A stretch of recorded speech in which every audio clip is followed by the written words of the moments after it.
They dragged me out of the healing wing so fast my shoulder struck the stone arch hard enough to blur my vision white. On your feet, poisoner. I tried to plant my heels, tried to twist back toward the ward where Lady Isolde still lay sweating and hollow-eyed after losing her child, but iron bit my wrists and a guard slammed me forward. The smell of boiled willow bark and clove still clung to my skin. So did Isolde's blood. I did not poison her, I said, voice already cracking. She was fevered for 2 days. Ask the midwife, ask. A mailed hand hit the back of my neck. You've spoken enough for one with no name. They marched me through the center corridor in healer's white turned rust red, my braid half loose down my back, the court already gathering in the judgment hall. Nobles leaned over carved rails like crows on winter branches. Some looked hungry. Some looked relieved. All looked certain. At the high gallery, veiled in morning blue, Luna Frostborn held a handkerchief to her mouth and wept so delicately her shoulders barely moved. When my eyes caught hers, the cloth lowered just enough for me to see the corner of her smile. Something cold settled in my stomach. The council dais waited beneath the moon sigil. 3 blood alchemists stood at a long obsidian table, bowls and needles laid in perfect order. Elder Varric of the High Fang rose first, voice booming for spectacle. Guinevere Stormborn, healer by sufferance only, stands accused of administering foxglove and childbane to Lady Isolde, causing the death of the unborn heir. A murmur like wind through dry reeds. I yanked against the chains. No, I treated her fever. I begged for moonroot to be removed from her teas. I logged every tincture. Silence, Varric snapped. Your blood will answer where your tongue lies. The first alchemist took my hand as if I were carrion. His needle pierced my finger. One crimson bead fell into a shallow dish laced with reagent salts. It should have lit with my lineage sigil. Storm thread silver, healer's mark beneath. It stayed flat, dark, dead, blank. Gasps rippled through the hall. Second test, new needle, new dish, blank again. My pulse hammered in my throat. That is not possible, I whispered. My blood is marked. You're using the wrong. Third test. Deeper cut this time, enough to sting all the way to my elbow. My blood struck crystal. Nothing. Elder Varric spread his arms as if presenting a miracle. No sigil, no wolf mark, no registered pack line. The accused is blood blank. A nobody. Nobody. Someone echoed from the gallery, and then others took it up. First sneering, then laughing. Nobody healer. Nobody bitch. Nobody has no right to speak. My knees trembled. Not from weakness, but from fury so violent it made my teeth ache. I have served this court 7 winters. I stitched your sons after border raids, set your daughter's bones, sat through plague nights while you hid behind cedar doors. I am not no one. A noble woman near the front spat at my feet. You are what the blood says. Luna Frostborn descended 1 step from the gallery rail, tears still bright on her cheeks. Poor child, she breathed, voice honey soft enough to fool anyone who had not seen her smile. If you were desperate, you could have asked for coin. Why murder an innocent babe? I did not. Then why was foxglove found in your satchel? Because someone put it there, I thought, but the words tangled behind a wall of roaring disbelief. I had checked that satchel myself before nightfall. Yarrow, feverfew, dried mint. No foxglove. Never foxglove in a pregnancy chamber. Varric lifted the sentencing rod. By council law, with blood unclaimed and guilt established by circumstance and test, Guinevere called Stormborn is stripped of healer's braid and pack claim. She is exiled at dawn beyond inner wards. If she returns, she dies. A guard stepped behind me and sawed through my braid with a ceremonial knife. Hair fell over my shoulder in rough, uneven lengths. It was a small thing, hair, but I felt it like flaying. I stared at the dark strands on the floor and understood, suddenly and fully, that this had never been a trial. It was a burial done standing up. "Take her," Varric said. I stumbled as they turned me toward the side doors. The hall buzzed with satisfied noise. Luna Frostborn lowered her handkerchief and gave me one small nod, almost respectful, as if to say, "You finally see the game." I might have gone quietly then, might have gone numb and let them throw me into morning and wolves. But as we reached the threshold, a voice from the rear benches cut clean through the hall. "War law petition." The words hit stone, and silence followed. A scarred soldier in plain leather stepped into the center aisle. I hadn't noticed him before. Too ordinary at first glance, too rough for court polish. A long-heeled slash crossed his jaw. Another disappeared beneath his collar. His cloak bore no noble crest, only the ash-gray knot of the Alpha's guard. He bowed once, not to the council, but to the law sigil carved into the floor. "Under campaign statute," he said, "any condemned healer may request one final blood assay in neutral hand. I request it for the accused." Varric's face tightened. "You overreach, guardsman." "Maybe." The soldier's gaze shifted to me, and the room tilted strangely at the weight of it. "But war law stands or it means nothing." For a long breath no one moved. Then Varric said, "Denied. She is sentenced." The soldier did not blink. "Then every barracks in the realm hears by nightfall that council law outranks war law when nobles fear a result." A hiss went through the lower benches. Officers shifted. Pride was a weapon in court. No elder wanted to be seen dropping one law to protect another. Varric bared his teeth. "At dawn," he said, "one final test, under guard." They threw me into a holding cell beneath the east tower for the night. I sat with my back to wet stone, wrists swollen raw where the irons had chewed through skin. My shorn hair stuck in damp curls against my neck. Somewhere above me, bells marked the moon's drop. I counted breaths and replayed every cup I had handed Isolde, every tincture I had measured, every hand that had passed through her chamber. My mind kept returning to Luna Frostborn's gloved fingers around the final tea tray and the smell that had seemed odd in passing. Sweet and bitter together, like crushed moonroot disguised under honey. Near midnight, footsteps scraped outside my door. 2 guards, whispering. "Orders changed," one muttered. "Not just exile. Frostborn wants the tongue marked before she crosses the gate." "Liar's brand?" she called it. The other laughed low. "Won't matter. Captain says she won't make it past the Moorstones anyway." A pause, then, "Knife in the dark?" "Wolf accident." "Same thing." Their boots faded. I did not feel fear first. I felt clarity. Exile had been theater. Dawn was the kill. I rolled onto my knees and tested the manacle chain against the wall ring. Old iron, corroded where rain seeped through cracked mortar. My healer's hands had done finer work with less. I worked a splinter of bone from the straw pallet, wedged it into the lock seam, snapped it, tried again, breathing through the pain in my wrists. On the 4th try, the pin caught. A tiny click. One cuff fell open, then the second.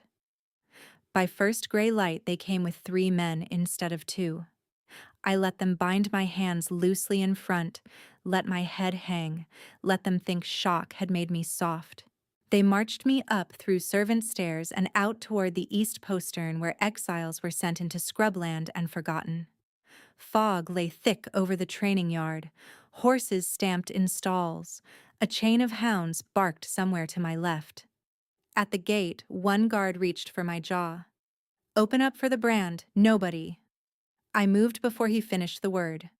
Elbow to his throat, heel down on his instep, twist, grab the branding iron from the brazier, slam it into the second guard's faceplate. He screamed. I ran. Shouts exploded behind me. "Stop her! Loose the hounds!" I cut through the kennels, vaulted a low wall, landed hard in mud that sucked at my boots. Rain began in sudden needles.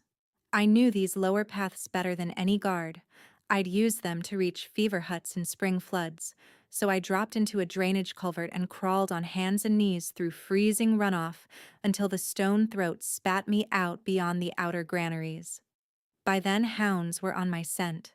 I ripped my torn sleeve and scattered powdered valerian from the emergency packet sewn into my hem, then waded chest deep through reed water until my teeth chattered uncontrollably. The dogs overshot, baying toward the ridge. I climbed the opposite bank and ran for the border pines. Every step tore at my lungs. Blood from my wrists tracked down my palms, sticky, then cold. Twice, I fell. Once I thought I heard hoofbeats right behind me and nearly threw myself under a thorn thicket before realizing it was thunder. The Duskwalker boundary stones appeared just as the sky split with morning lightning, black markers carved with the old Wolfen crown.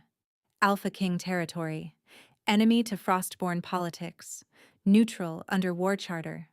My only chance to be heard before someone put a blade in my back and called it justice. I crossed the line and collapsed 10 paces later. Boots surrounded me within moments. Spears angled down. The smell of wet leather, steel oil, and pine smoke crowded my senses. Hands where I can see them. I can't, I rasped. There. A soldier grabbed my chin, turning my face toward the light. Court chains. Frostborn brand order. He spat aside. What are you? My laugh came out cracked. Apparently nobody. Name. Guinevere Stormborn, healer. I swallowed rain. Request. War law asylum. Final blood assay. Neutral hand. A tense silence. The men exchanged glances. Then someone stepped through them, and the air changed. He wore a plain guard cloak darkened by rain. No crown, no jewels, only scars and the steady stillness of a man who never needed to shout to be obeyed.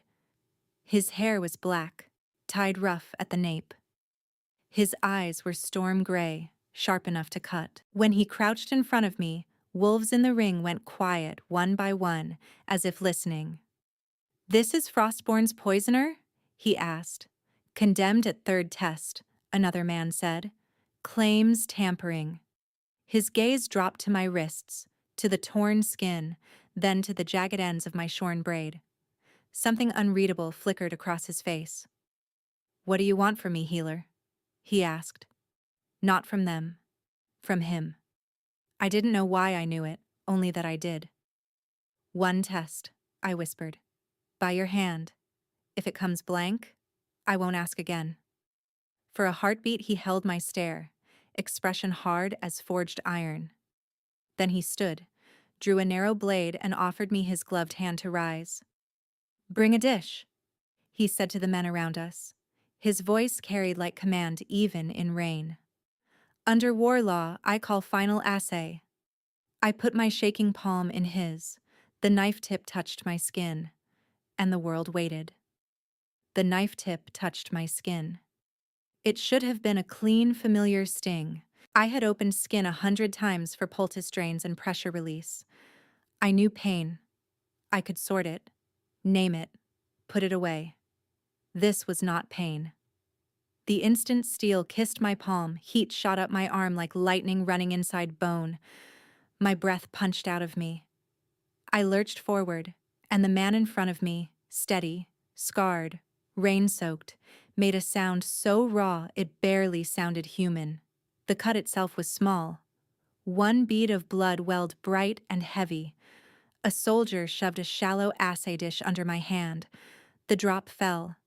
For one suspended heartbeat, all I heard was rain striking iron helms. Then scent slammed into me, cedar after storm, cold steel, smoke, something wild and male and utterly devastating. It flooded my lungs so hard my knees buckled. My wolf, half-starved and furious from fear and iron and running, surged up from somewhere deep and ancient, clawing against my ribs to get closer to him. No. Yes. Mine. The word wasn't thought. It was instinct. old as the first moon. Across from me, his pupils blew wide until only a narrow ring of storm gray remained. His jaw clenched, his fingers, still wrapped around the blade, trembled once, violently, then stilled by force. Gold sparked in his eyes, brief, unmistakable, and every wolf in the circle around us dropped their gazes as if they had been struck. He took one step back like he needed distance or he would break. I stared at him, dizzy and furious and burning. What did you... He went down on one knee in the mud. Not a stumble, not weakness. A deliberate knee to earth, head bowed for a fraction of a second before he looked up at me again, and in his face I saw reverence and hunger and something so fierce it made my pulse trip. The soldiers around us swore under their breath. By all gods, one whispered. He found... Quiet, another hissed. My blood in the dish began to glow. Not red, not alchemist blue. Silver gold, bright as struck coin, threading itself into lines and curves that spun over the surface in a pattern I knew from old infirmary seals and my mother's stories, whispered by fire when I was little enough to believe bloodlines were always honorable things. The crowned storm wolf of House Stormborn. Beneath it, healer's sigil intact. Not blank. Never blank. Rain hissed louder, as if the world itself took breath.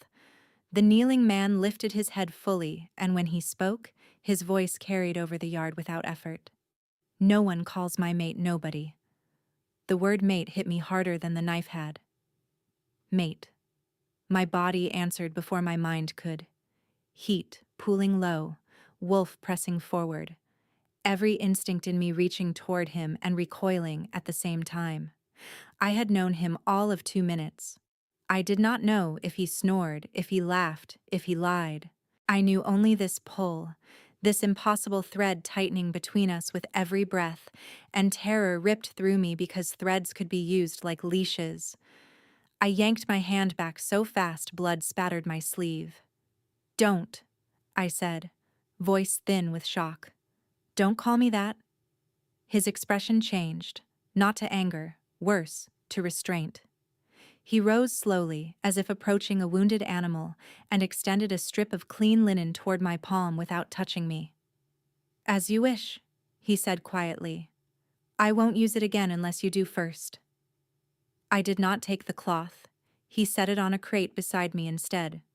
Around us, the soldiers had shifted from suspicion to something like alarmed deference. 2 were already kneeling.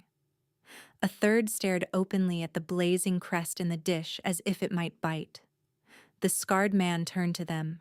Command snapped into place over him like armor. Seal this assay. He pointed at the dish.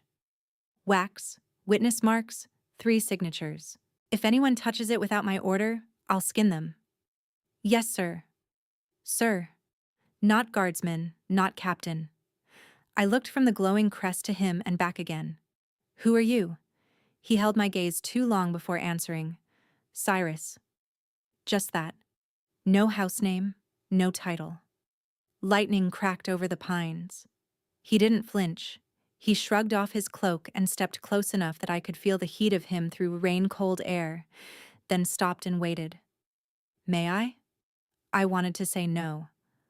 I wanted to keep every inch of distance between us until my blood stopped roaring and my wolf quit trying to crawl out through my teeth. My body shivered so hard my vision blurred. I gave one tight nod.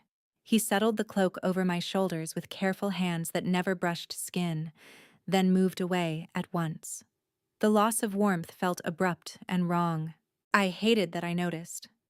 We're taking her inside, he said. Barracks infirmary, not holding cells. A broad-shouldered sergeant frowned.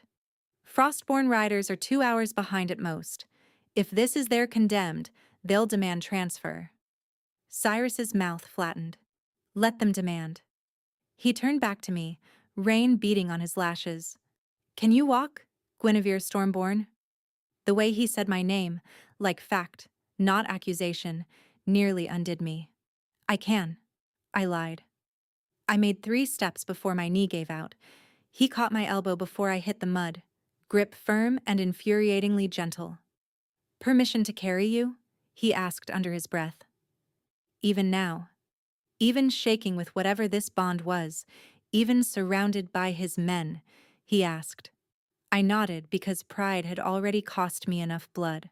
He lifted me as if I weighed nothing, cloak wrapped tight around me, and carried me through the Duskwalker Gate while thunder rolled over the mountains and my marked blood cooled, bright and undeniable, in a sealed dish at his soldier's side.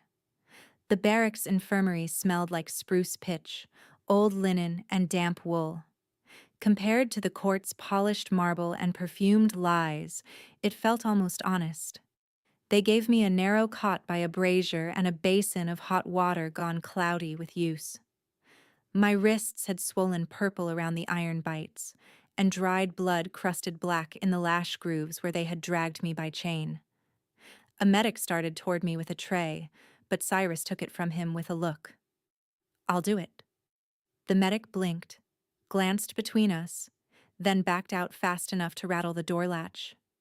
I sat rigid, hands in my lap, watching Cyrus set out salve, clean strips, and a small pair of shears. He moved like a man used to this work, not squeamish, not clumsy, except at the edges, where tension showed in his shoulders. He held up the salve tin. "This stings cold if I use it straight. I'm going to warm it first."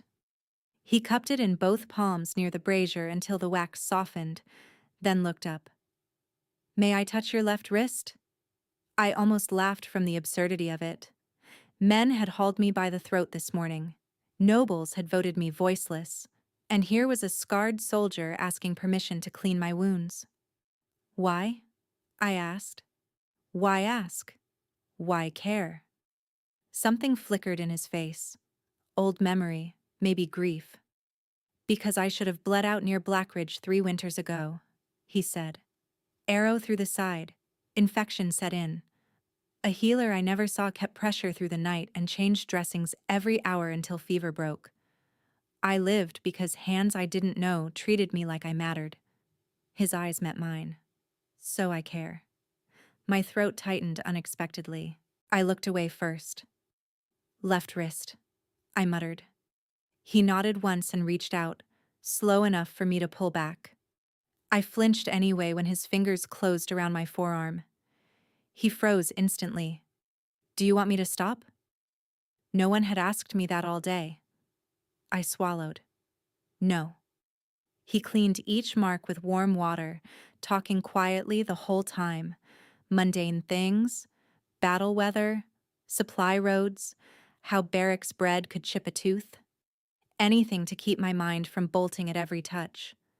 When he spread salve, he used the heel of his hand first to test temperature against his own skin, so it wouldn't burn mine. At one point, I hissed and jerked away. His hand lifted off me before I even finished moving. "Sorry," he said. "Too much pressure." "It's fine." "It's not." He waited until my breathing eased, then continued, gentle and precise. When he finished binding both wrists, he crouched to gather the bloodied cloths. A lock of my butchered hair fell into my eyes. I shoved it back, annoyed. He watched me wrestle with it for a beat, then held up a strip of spare linen. "May I braid it out of your face?" "Temporary. You can cut it off later." Suspicion rose so fast it tasted like metal. Braid meant trust. Braid meant rank. They had cut mine to unmake me. He seemed to read that in my expression. "No symbols," he said softly. "Just practical." I should have refused. Instead, I turned slightly and let him work. His fingers were big and not built for delicate things. He fumbled the first twist, muttered something that might have been a curse at himself, and started over. The second held. Rough, uneven, but secure enough to clear my eyes. "There," he said, tying the end with linen. Ugly, but functional. Despite myself, a breath of laughter escaped me. Thin, startled, real. "You'd fail healer apprenticeship in an hour. Probably in 10 minutes. He stood then and took 2 steps back, putting distance between us before I could ask. He unclasped a secondary mantle from his shoulders, the drier inner layer, and set it at the foot of my cot. "You'll keep that tonight," he said. "And you? First watch at your door. You don't trust your own barracks?" His mouth went flat. "I trust very few things today." He moved to the threshold, then paused without turning. "For what it's worth, Guinevere, I don't think you poisoned anyone." The door shut behind him with a soft click. I sat in borrowed cloth, wrists bandaged by careful hands, listening to his boots settle outside my room. Every instinct I had was still a snarl of fear and want and anger. But under it, something quieter had begun to take shape. He had power. I could feel it on him like heat from forged stone. He could have used the bond, the law, my exhaustion, any of it. He hadn't. For the first time since they cut my braid, I slept without dreaming of iron. Morning came with boots, banners, and shouting in the outer yard. By midday, they had converted the drill hall into a tribunal chamber. Rough benches, oath circle painted in chalk, Duskwalker guards lining every wall. Frostborn envoys arrived wrapped in pale fur and outraged dignity, demanding immediate surrender of the condemned poisoner. Luna Frostborn came with them, veiled and grieving and radiant as a winter knife.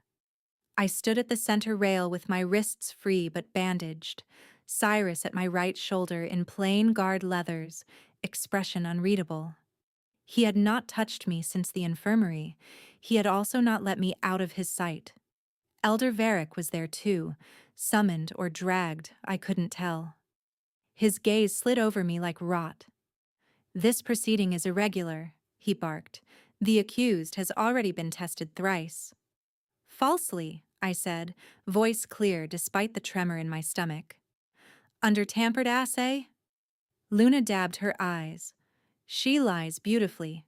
Tragic, really." One of Frostborn's lesser lords, thick-necked and red-faced, strode forward and seized my shoulder. "Kneel when Luna speaks, Gutterborn." My wolf snapped. I jerked free before his fingers closed. "I kneel to law," I said, "not to liars." The hall erupted, snarls, curses, boots scraping stone. The Lord lunged again, and 2 others closed in from either side. Behind them, Luna lifted one elegant hand. "If she insists on slandering this court," she said sweetly, "brand the liar's tongue now. Save us the noise." A guard near the Frostborn line swung a silver chain weighted with a branded hook, the kind used on rogues. Silver for burn, hook for control. He hurled it at my throat. I saw it too late. Cyrus moved first. He stepped between us and caught the chain in his bare hand. The metal hit his palm with a vicious hiss. Smoke rose at once, acrid and sharp. His jaw locked, but he didn't flinch, didn't drop it, didn't make a sound. He held the burning chain like it weighed nothing, then let it fall at his boots. The hall went dead quiet. When Cyrus spoke, his voice was low and lethal. "Try that again," he said to the thrower, "and I'll feed you your own arm." The Frostborn lord drew himself up. "You are a guard, nothing more. Stand aside." Cyrus turned his head just enough for the man to see his eyes. Gold flashed in them like banked fire. "Under Alpha's guard privilege," he said, each word carved, "I place Guinevere Stormborn under my protection until verdict. Any hand raised to her is a hand raised to Duskwalker command." Murmurs rippled hard through both delegations. Varric looked suddenly less certain. Luna's expression sharpened just for a second, then smoothed back into sorrow. "She has bewitched you," Luna said softly. "How sad." Cyrus ignored her.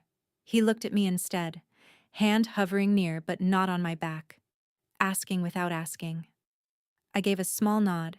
He placed his palm at the small of my back, steady, warm, possessive enough to warn, gentle enough not to trap, and guided me through the split in the crowd toward the oath circle. Wolves in noble skins bared teeth as we passed. One old lord spat at my feet, phlegm striking stone inches from my boot. Cyrus stopped. Slowly, he turned to face the lines of assembled nobles and guards. "Bow," he said. No one moved. His hand dropped to his sword hilt. "Every one of you who came here calling her nobody," he said, voice carrying to the rafters. "Bow to Guinevere Stormborn, marked healer of royal line, under my protection." The red-faced lord laughed once, disbelieving. Cyrus took one step toward him. The laugh died. One by one, like reeds forced by wind, they bent. Some shallow, some shaking with fury, some fully to one knee. Even Varric inclined his head at last, face mottled with rage. Luna remained standing 2 heartbeats longer than everyone else, then dipped in a precise, poisonous curve that never reached humility. I stood in the center of that forced respect, breath unsteady, and realized my hands were no longer shaking. Cyrus straightened beside me only when the last noble bowed.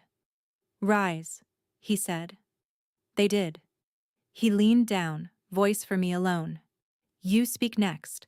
No one interrupts you." I looked up at him, at the burn blistering across his palm, at the restraint in his posture, at the violence he had chosen not to unleash, and some hard knot inside me loosened by a thread. Not safety, not yet, but something close enough to stand on. I lifted my chin and faced the tribunal. "Bring me the assay dish," I said.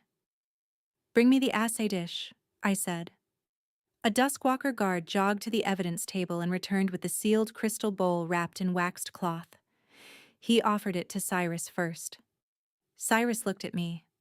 "Your call," he said. "Break the seal," I answered. He passed it to me instead. The wax cracked under my thumb. Inside, my blood had dried into a thin metallic sheen, the Stormborn crest still faintly visible where silver gold had burned through false reagent. Around the edges, where most people would have seen only crust, I saw powder residue caught in the crystal grooves. I angled the dish to the light. "Who prepared the salts for my first 3 tests?" Varric scoffed. "This is not your hall to interrogate in, girl." Cyrus didn't raise his voice. "Answer her."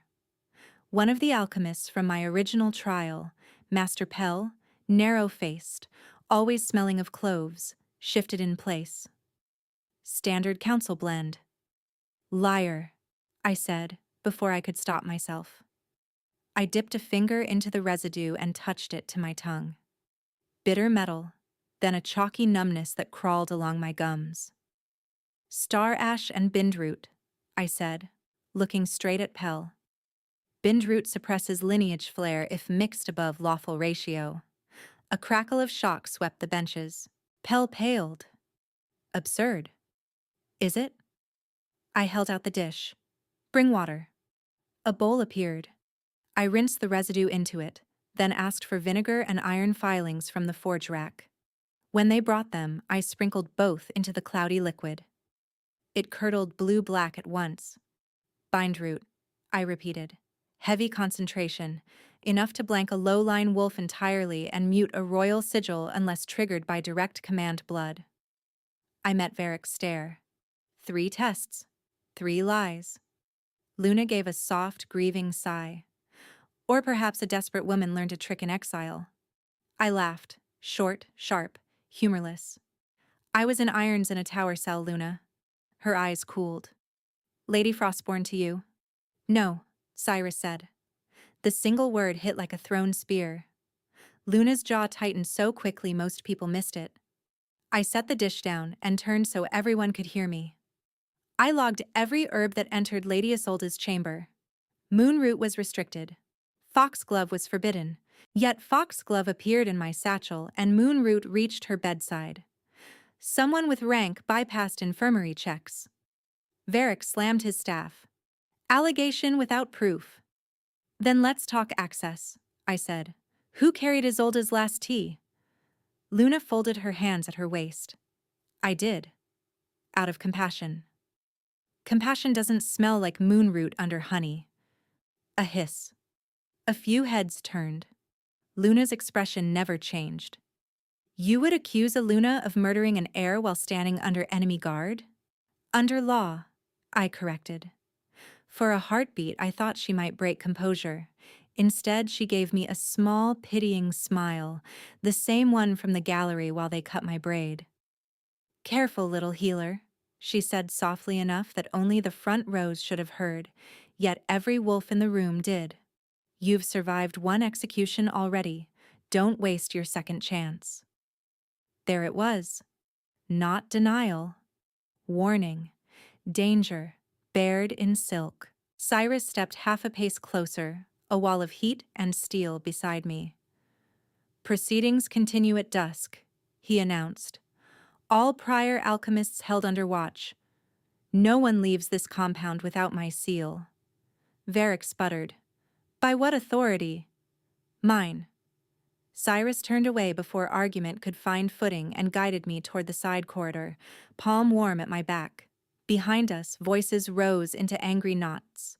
In front of us, Duskwalker guards snapped to attention and closed ranks. As soon as we cleared the hall, I whispered, "You just made enemies of half the realm." His mouth twitched without humor. Only half?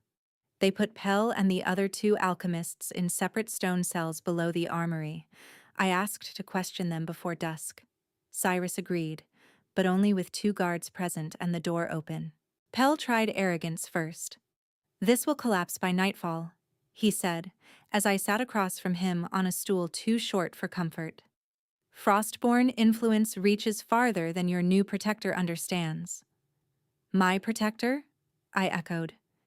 "Is that what you think this is?" He smirked. "Isn't it? One look at those eyes and suddenly law bends." I leaned forward. "Who paid you?" Silence.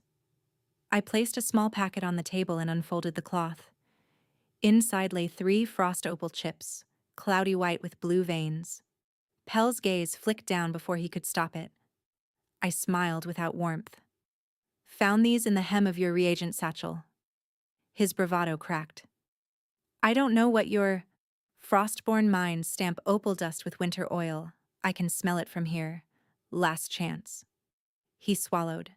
Sweat beaded at his lip. "I answer to council." "You answered to coin." His jaw set again. "Prove it." I stood, collecting the opals. At the door, I paused. "I will." In the next cell, the youngest alchemist refused to meet my eyes. In the third, old Master Hobb merely whispered. I signed what they put in front of me, then started shaking so hard the chains at his wrists rattled. By the time I climbed back to the upper corridor, anger had hardened into something cleaner. Purpose. Cyrus was waiting by the stair landing, forearms braced on the rail, burned palm wrapped in a temporary strip of linen. He straightened when he saw my face. Bad? Useful. I moved to his side and lowered my voice. Pell had frost opal chips hidden in his satchel. His expression went still. Frostborn payment. Yes. He nodded once as if fitting a piece into a map only he could see. I've got scouts on the southern road. If Luna's steward moved coin, I want his hands on it. I studied him. You were already hunting this. Corruption in blood courts, supply ledgers, conscription rolls. He flexed his bandaged hand. I went looking for rot. Found an entire nest. And me in the middle of it. His gaze held mine. Yes. Heat climbed my throat for reasons that had nothing to do with anger. I looked away first. Through the arrow slit, afternoon clouds banked dark over the mountains. A runner pounded up the steps before either of us spoke again. Message from Frostborn delegation, he panted, offering a sealed scroll. For Guinevere Stormborn, marked urgent. Cyrus took it, checked the seal, and handed it to me only after I nodded. The wax bore no house crest, just a pressed moon sigil, unofficial. I broke it. Inside was a single folded page in a neat hand I recognized from court inventories. Luna's steward. You have one chance to survive what comes next. Withdraw all accusation before founding Moon, publicly admit grief madness, and accept banishment under protection. If you do not, letters will be placed before full court proving you are a rogue courier planted in Isolde's wing, carrying bastard blood and border intelligence for Eastern Pax.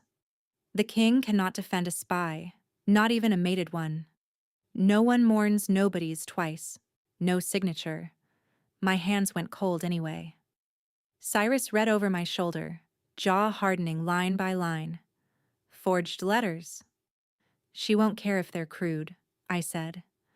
Not if she reads them before full pack under ceremony law. He looked at me sharply. How do you know that? Because founding Moon accusation rights are old and vicious. One formal charge in front of gathered houses, and the accused can be bound before evidence review if they're deemed a flight risk. I forced steady breath. Luna isn't trying to win quietly anymore. She's trying to make me legally killable. The runner shifted uneasily. Sir, there's more. Frostborn envoys are petitioning to move proceedings to Founding Moon dais tonight. Claim public confidence. Of course they were. Pressure tightened around my ribs like iron returning. If the hearing moved to ceremonial ground, Luna controlled half the witnesses and all the optics. If I refused to appear, I looked guilty. If I appeared unprepared, I died by law instead of in a ditch. Cyrus dismissed the runner and waited until footsteps faded. We don't play on her ground, he said. She'll force it. Then we force back. His certainty should have soothed me. Instead, it made panic spike, because certainty was how people walked into traps. Cyrus, I said, low and fierce, if those letters surface, your counsel will pressure you to surrender me whether you believe me or not. I've seen courts eat their own to look clean. A muscle jumped in his cheek. I won't surrender you. You may not get to choose. He stepped closer, stopping just outside touching distance. I always choose. The bond between us pulled tight. Heat, scent. The maddening urge to trust him with everything and run from that trust in equal measure. I hated how much I wanted to believe him. By the time dusk bled across the yard, rain had started again. The second tribunal session was delayed. Security review, the guard said. In truth, everyone was scrambling. Frostborn envoys shouting precedent, Duskwalker officers shouting back, scribes running with sealed orders. In the chaos, Cyrus carved out one quiet pocket for me in the infirmary workroom. No banners, no witnesses, just shelves of herbs, a low lamp, and his burned hand laid open on the table between us. Let me see it, I said. He unwrapped the linen. Angry blisters crossed his palm where silver had kissed skin. The smell of char and wolf healing rose sharp in the warm room. This should have been treated hours ago. I was busy. Being impossible? His mouth curved, brief and tired. Among other things.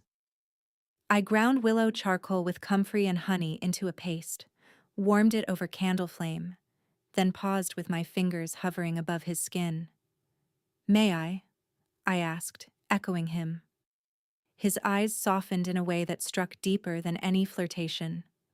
Always. I touched the salve to his palm. He hissed once through his teeth but didn't pull away. Rain tapped the shutters in steady rhythm. For a while we said nothing. It should have felt awkward.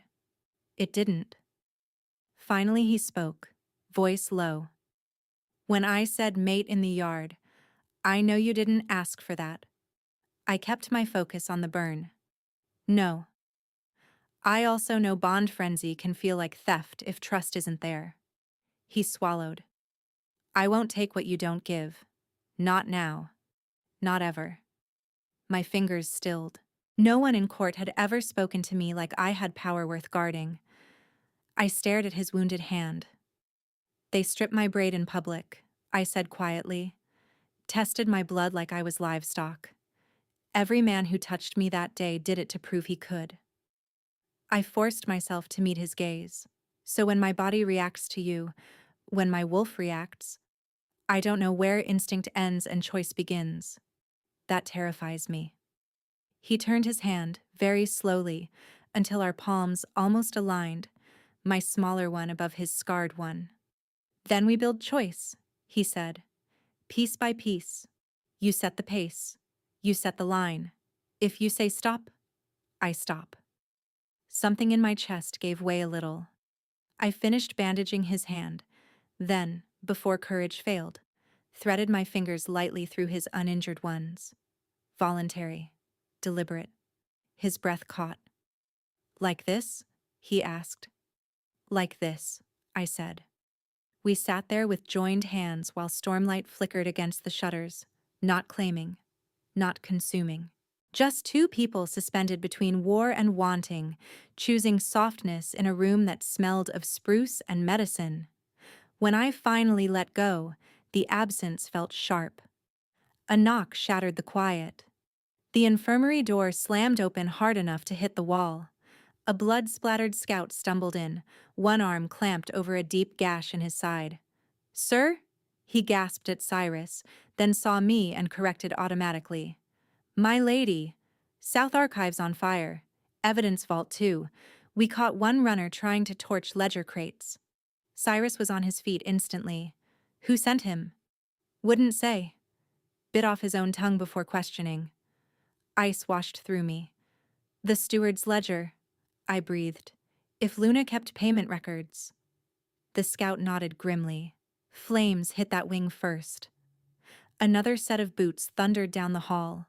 A second guard appeared in the doorway, drenched and wild-eyed. "Master Pell is gone," he said. Cell lock picked from outside. 2 dead wardens. And he looked straight at me. "Frostborn Herald has arrived with ceremonial writ. Founding Moon Challenge advanced to midnight. Mandatory appearance under accusation of treason and regicide attempt." The room seemed to tilt. Midnight. Not tomorrow. Not time to gather witnesses. Not time to retrieve burned evidence. Not time for anything except panic. The guard swallowed. "Herald says if Guinevere Stormborn fails to stand on the dais when Moon reaches peak, guilt is presumed. Immediate execution clause." Thunder cracked so close the shutters rattled. Cyrus's face went carved stone still, the kind of stillness that came right before violence. He looked at me, not the messengers, and I saw the question there even now. Your choice. My pulse hammered against my bandages. Fire in the archives. Missing alchemist. Forged letters poised like knives. Midnight noose tightening. Critical. Absolute. Now. I lifted my chin, tasting smoke already creeping under the door. "Then we go to the dais," I said, "and we make sure I don't stand there alone." "Then we go to the dais," I said, "and we make sure I don't stand there alone."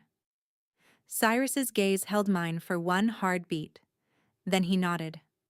"Gear up," he told the guards. "Full witness escort. No private corridors. If anyone separates from formation, assume hostile intent." As they ran, he caught my wrist. Lightly. Careful of bandages. "I can keep you behind the guard ring," he said low. "You won't be seen until I lock the circle." I shook my head. "If I hide, she wins before we start." "Guinevere." "She called challenge under ancestral law," I said. "So do I." Open healer's challenge. Center dais. Full pack witness. His jaw flexed. He hated it. He also understood. "Then I stand with you," he said. "Beside me," I corrected. "Not in front." A ghost of a smile crossed his mouth. "As my storm commands." By the time we reached the founding moon court, the storm had broken fully over the keep. The ceremony dais rose from the center of the great amphitheater, pale stone etched with old wolves and older oaths. Storm-glass sconces lined the upper arches, each one a suspended crystal vessel meant to catch moonlight during vows. Tonight they caught lightning, flickering like trapped stars. Every house had sent delegates. Fur and silk and steel packed the tiers shoulder to shoulder. The air smelled of wet wool, torch pitch, fierce sweat, and anticipation so sharp it tasted metallic. They had come for blood. At the far end of the dais, Luna Frostborn stood in mourning silver, veil thrown back, grief painted perfectly across her face. At her right hand stood Elder Varric, staff grounded. At her left, a herald held a sheaf of parchments tied with black cord. Lady Isolde sat 2 tiers up, still pale from loss but upright, 2 midwives at her back. When she saw me, her fingers gripped the rail until her knuckles blanched.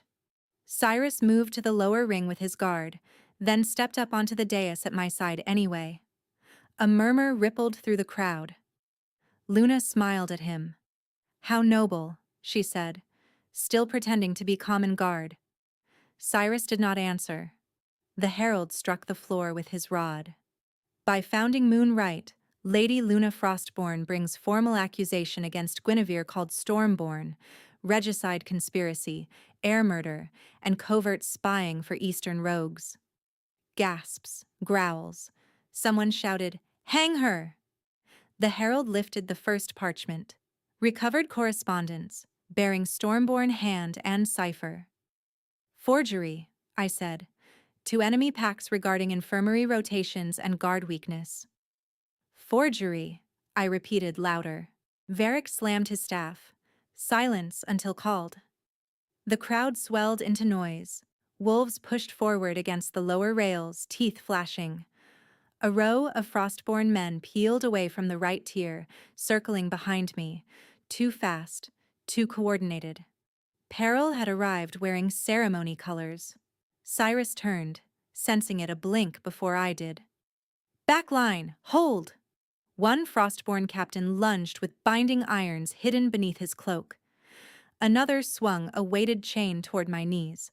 The third raised a short crossbow loaded with silver bolt. Chaos detonated. Duskwalker guards crashed into Frostborn men. Benches overturned. Nobles screamed. The silver bolt hissed past my shoulder and shattered a sconce. Stormglass rained down in glittering shards. I ducked, rolled, came up with my hands empty and heart hammering. A guard slammed into me from the side. I hit stone hard enough to see sparks.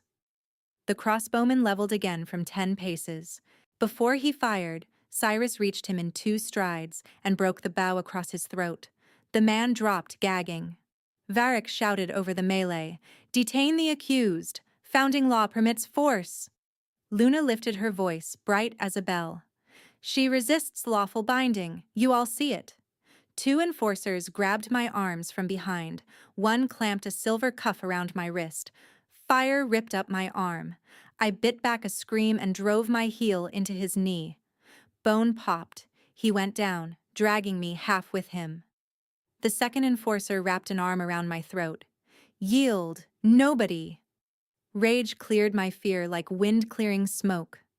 I slammed my head backward into his nose, twisted free, and staggered to the center sigil, chest heaving. Blood from my split lip salted my tongue. "Open Healer's challenge," I shouted, voice cracking over the roar. "By ancestral law, I invoke trial of remedy and cause, here, now, before witnesses." The old words cut through the chaos like a blade. Even fighting wolves hesitated. It was old law, older than house feuds, older than Luna's polished grief.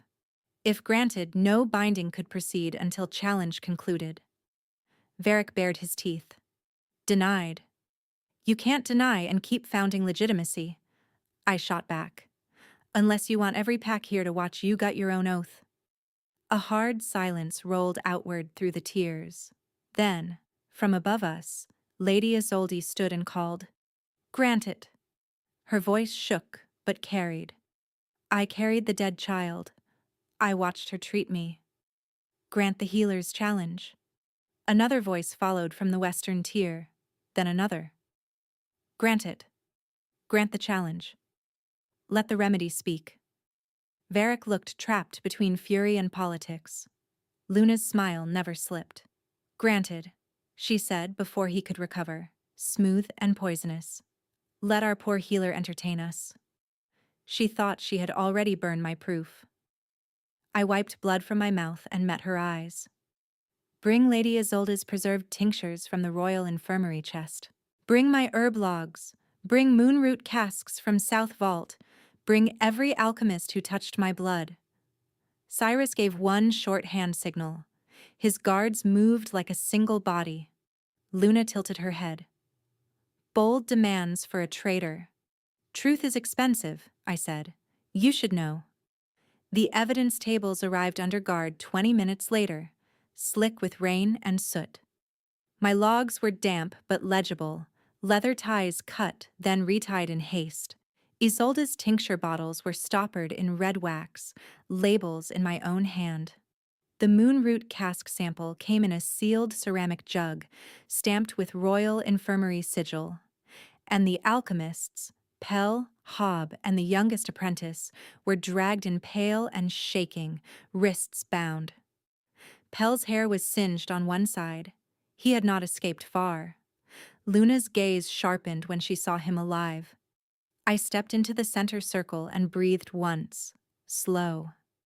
This was my work, my craft, my law.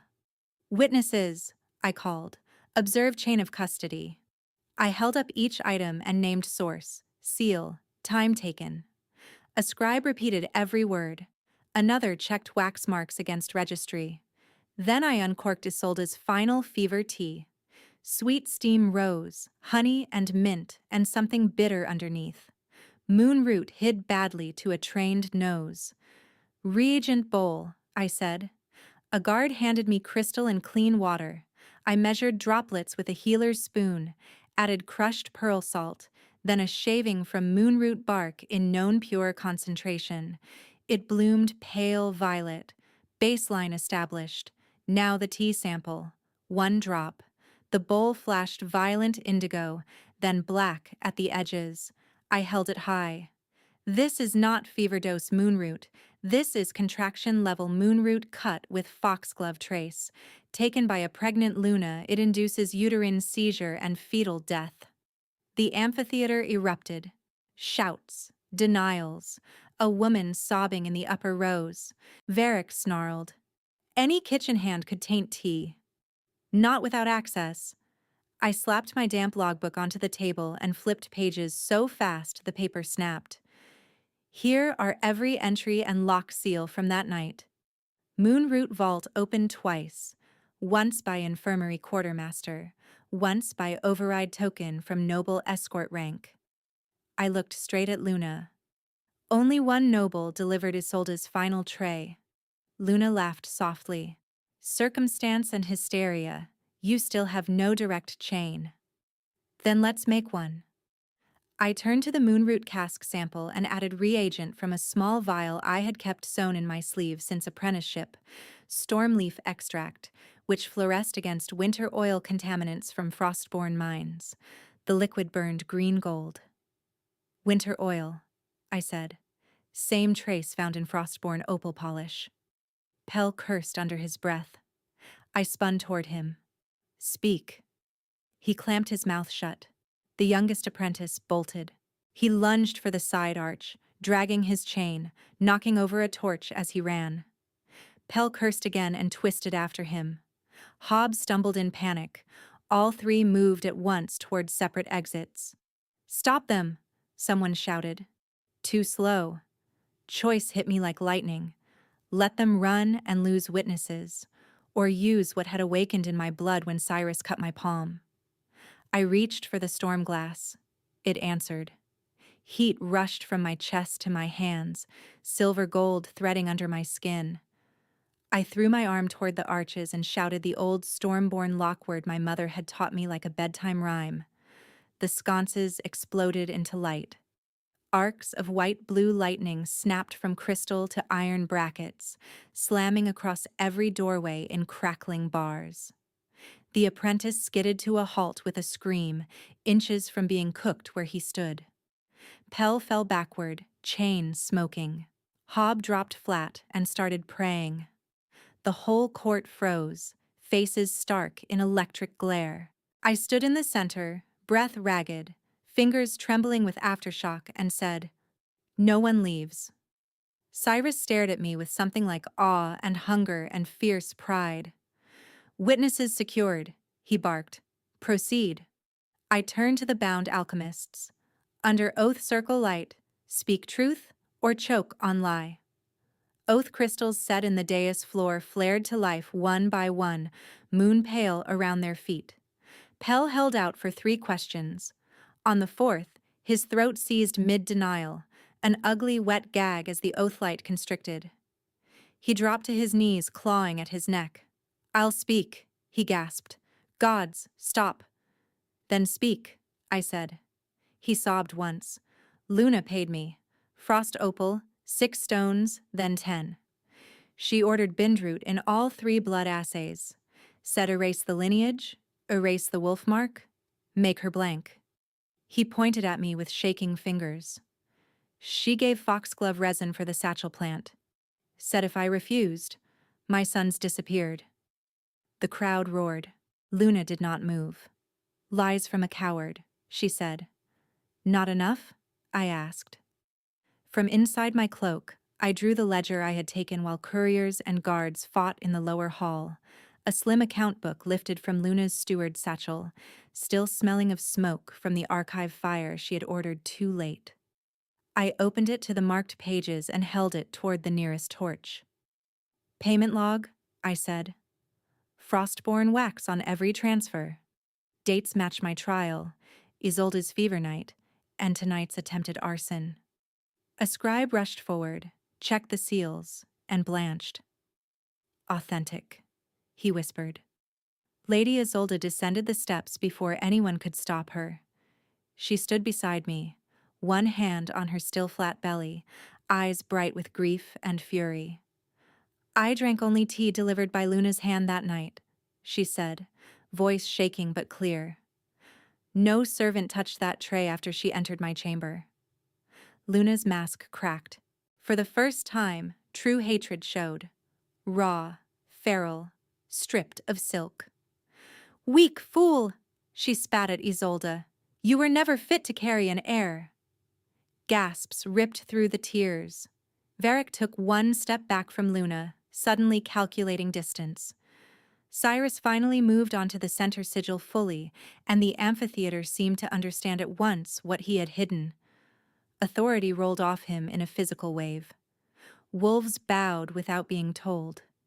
He looked at Varric. "Verdict?" Varric swallowed. "By oath confession, material proof, and witness testimony, Luna Frostborn stands guilty of perjury, heir murder, blood court corruption, and attempted unlawful execution." Luna's lip curled. "You'd let a weak king hide behind healer skirts?" Cyrus answered, voice like thunder. "I am the king." Shock slammed through the court. Then, as one, Duskwalker guard dropped to a knee and struck fist to chest. "My Alpha King," they said. Luna laughed, wild and broken. Of course you'd crawl among soldiers to play righteous." Her eyes snapped to me, bright with murder. "You. This gutter thing was your choice?" She moved faster than grief silk should allow. A blade flashed from her sleeve straight for my throat. Cyrus caught her wrist mid-strike, twist locked, bone cracking audibly. The dagger clattered across a stone. He could have torn her arm off. Instead, he pinned her hard and looked to me. My choice. I stepped forward until Luna could see my face clearly. "You called me nobody," I said. My voice did not shake. "Now everyone will remember who ended you." I turned to Varric and the council scribes. "I request sentence under founding penalty. Public stripping of title and life bond exile beyond the northern wards, with names struck from succession rolls. No court seat, no pack claim, no return under pain of death." Luna spat blood at my feet. "I did what weak kings force strong women to do." "No," I said. "You did what cruel women call strength when they're afraid." Varric raised his staff. "Sentence granted." Guards tore Luna's jeweled collar from her throat, ripped house sigils from her cloak, and burned the fabric in a brazier as witnesses watched. She fought like a trapped lynx, cursing all our bloodlines until they shackled her mouth with iron. At my nod, the northern wardens took custody. As she was dragged from the dais, she twisted once, eyes locked on mine, and I saw the instant she understood. I had survived her twice. Then she was gone into storm and dark. Pell and the other alchemists were led away in chains to await labor sentence under Oathbreaker law. Varric's council staff was taken pending inquiry, his face gray with ruin. Rain hissed on hot stone. The oath lights dimmed. In the sudden quiet, Cyrus turned to me and bowed his head, not as king to subject, but as male to mate, as warrior to equal. "Guinevere Stormborn," he said, for all to hear. "You stood alone when they tried to erase you. You restored your name and saved this court from its own rot." He drew a ceremonial circlet from his belt pouch, simple dark silver set with one storm-glass shard, and held it out. "Will you accept crown right beside me?" My breath caught. This was not rescue. This was recognition. I took the circlet from his hands and set it on my own head. "Yes," I said. "On one condition." A flicker of surprise. "Name it." "Healer testimony will never again be overruled by rank. Blood tests require neutral witness from outside the accusing house. Moonroot stays locked in Royal Infirmary and every dose logged in duplicate." Cyrus's smile was fierce and bright. "Done." I extended my hand. He clasped it. "Then yes," I said again. "My king." We left the roaring amphitheater by the eastern stair and walked in silence through rain to the moon shrine above the keep. It was a small place compared to court, just a ring of standing stones and an open roof where thunder rolled overhead. Wet moss glowed silver in moonbreak. The storm had moved north, but distant lightning still stitched the mountains. No guards followed past the lower gate. Cyrus had ordered privacy. I had not argued. By the altar stone he stopped and faced me. For a long moment neither of us spoke.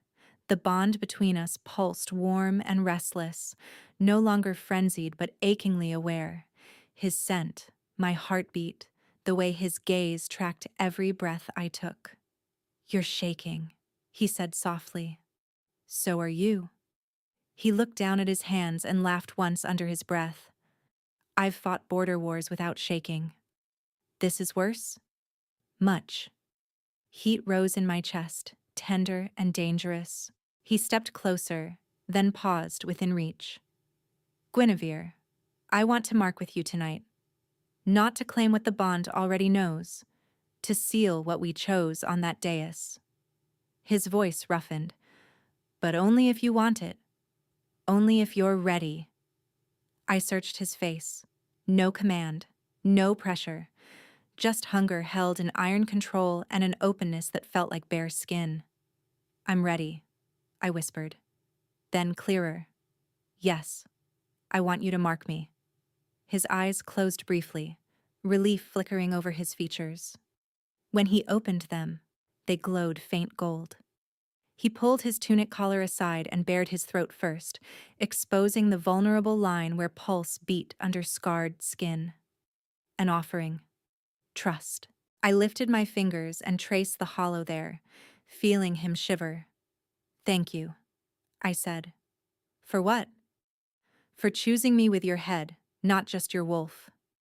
He caught my hand and pressed a kiss into my palm, right over the faded cut where he had tested my blood.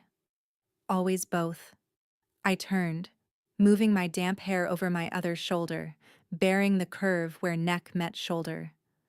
My pulse pounded there, a live drum. "Do it." He stepped in behind me, one arm around my waist, the other braced on the altar to anchor himself. His mouth brushed my skin first, warm and reverent. Then his breath hitched as his fangs descended. "Mine?"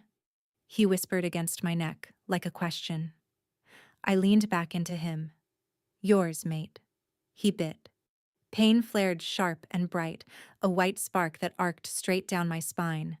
I gasped, hands gripping stone. For one fierce second, it was only pain. Then it melted, molten heat pouring through the wound, through my chest, through every place that had been cold since the judgment hall. The bond snapped taut between us like a thread catching fire. Images flashed behind my eyes, him on a battlefield bleeding and stubborn, me bent over herb trays in winter dawn, his wolf pacing the edge of my scent, my own wolf turning finally and pressing close. I felt his emotion flood through the mark. Relief so profound it was almost grief. Devotion edged with possessive hunger, and beneath both a sheltering promise that settled into my bones. He released slowly, tongue soothing the bite. When he turned me to face him, his pupils were blown wide, lips blood-bright, hands shaking against my waist. "Your turn," he breathed, voice wrecked. I rose on my toes and cupped his jaw. "Mine," I whispered this time. "Yours." I kissed him once, hard, grateful, desperate, then moved to the base of his neck where shoulder met throat. His pulse hammered against my mouth. I let my own fangs drop. The bite landed deeper than his, and he groaned, knees nearly buckling as I held him. Heat surged through me in a second wave, richer, wilder. His scent flooded my senses until I could taste cedar and rain at the back of my tongue. Through the bond, I felt his surrender. Alpha strength laid willingly in my hands, not diminished, shared. Power met power and locked. When I released, glowing marks burned under both our skin, then dimmed to a steady silver-gold pulse. Cyrus pressed his forehead to mine, breathing hard. "Mate," he whispered. "Mate." He kissed me again, slower now, reverent enough to make my chest ache. We sank together to the moss at the base of the altar, tangled in wet cloaks and shaking laughter and exhausted relief. His arms wrapped around me, solid and warm. I fit there as if my body had always known the shape. Thunder rolled farther away. He traced the new mark on my shoulder with careful fingers. My queen, my storm. I brushed his mark in return, feeling the bond hum. My king, my shelter. No one erases us again. "Never," he said, and I believed him with the whole of me. We stayed there until dawn silvered the shrine stones, holding each other while the bond settled from wildfire to heartbeat, deep certainty. Mine, yours, ours. 3 days later, the great hall filled again, but this time no one came to watch me fall. Storm banners hung beside Duskwalker Black. Neutral envoys from 3 border packs stood at the witness rail by my request, their presence recorded in the opening roll. Scribes sat in double rows. Healers stood in front, not tucked behind nobles. Cyrus took the high seat without disguise, crown of dark steel at his temples. Scars and all. No silk could have made him look more kingly than truth did. I stood at his right in formal healer white re-braided with storm thread silver. My old braid had been cut. This one I tied myself that morning, hands steady. "First decree," Cyrus said, voice ringing through the chamber. "Crown Accord. Article 1. Healer testimony in matters of medicine and poison may not be overruled by noble rank. Dispute requires a neutral healer panel." A beat of stunned quiet. Then pen scratched furiously. Article 2. All blood lineage testing must be witnessed by 1 neutral pack alchemist and 1 crown-appointed recorder. Tampering is treason. Varric, stripped of council staff and seat, stood under guard at the side rail and stared at the floor. "Article 3, I said, stepping forward. "Moonroot is restricted to Royal Infirmary vaults, dual lock access only, every dose signed by 2 healers and 1 guard witness." The neutral envoys nodded. One thumped fist to chest in approval. Cyrus turned toward me before the full hall. "By crown right and pack witness, I name Guinevere Stormborn High Luna Healer of this realm, sovereign mate, keeper of infirmary law, and co-signing authority on all medical edicts. He took the ceremonial crown prepared for me, silver worked like storm cloud and leaf, and waited. I bowed my head. He set it gently in place. The hall rose, not all gladly, not all gracefully, but all rose. Lady Isolde came forward last without herald, carrying a small wrapped bundle. She stopped before me and unfolded the cloth to reveal my old healer's braid cord, recovered from the judgment hall floor and washed clean. "I kept this," she said, eyes bright, "in case you returned." I swallowed hard. "Thank you." She glanced to Cyrus, then back to me. "When my time comes again, if you will, I want your hands there." I took her hands in mine. "I will." Months later, in the royal birthing chamber with rain tapping the shutters, I did stand there. Sleeves rolled, hair tied back, Cyrus pacing outside with every other anxious male banned by tradition. Isolde screamed curses creative enough to make midwives snort, then laughed through tears when a healthy infant's cry split the air. "A girl," I said, laying the child on Isolde's chest. Strong lungs, strong grip, no shadow of moonroot anywhere near her start in life. Cyrus was allowed in only after the placenta was delivered and the room declared safe. He took one look at mother and child alive and promptly cried, pretending it was sweat. Isolde, exhausted and triumphant, told him kings weren't exempt from mockery. That evening, back in our chambers above the storm court, I found him at the balcony rail watching lightning over the pines where we had first met in rain and blood and lies. He heard me and turned, smile softening his whole face. The mark at his neck glowed faintly when I approached. Mine answered. "Come here, High Luna Healer," he murmured. I stepped into his arms. "Bossing me already, Alpha King?" "Always." Below us, the courtyard buzzed with rumor and song. I caught fragments from passing soldiers. 3 tests named her nobody. 1 true test crowned her. He rested his chin on my head. "I went among my own soldiers to find corruption," he said quietly. "Found my mate instead." I looked up at him. "Good trade?" "The best." We stood with storm wind in our hair, crowns set aside for the night, law tablets drying by the hearth, and a realm learning, slowly, stubbornly, to tell truth in the open. They had tested my blood 3 times and called me nobody. He tested it once and crowned me. And this time, no one could take it back.